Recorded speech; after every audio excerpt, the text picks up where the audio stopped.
if exercise doesn't affect our sleep drive, how come many of us humans have experienced that we do sleep longer, easier, deeper after exercise? And not only actually after like physical exercise, but if we have like had a big exam or we studied a lot and we're like, we exercised our brain, etc.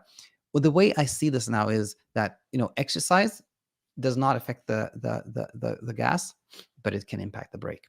Think about it this way: arousal requires energy, our body to like produce some level of cortisol or adrenaline or whatever it is to keep us at a certain level of arousal. It requires energy. Like we're spending more energy when we are kind of like more active than when we're not. So just maintaining our body, our brain, our being in a state of arousal, it requires some energy, right?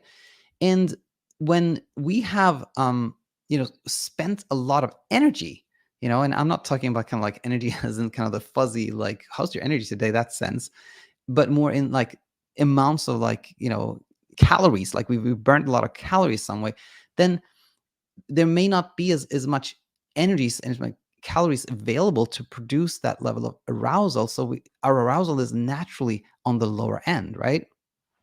And this is where the same amount of sleep drive that before maybe was not producing led to sleep can now actually start to produce sleep because the arousal levels are a little lower, right? So now the same amount of sleep drive can now translate into sleep a bit easier because the arousal levels are lower. And this is how I contextualize. This is how I see that, yes, sleep can happen a bit easier when we have spent energy because there's less energy available to produce arousal.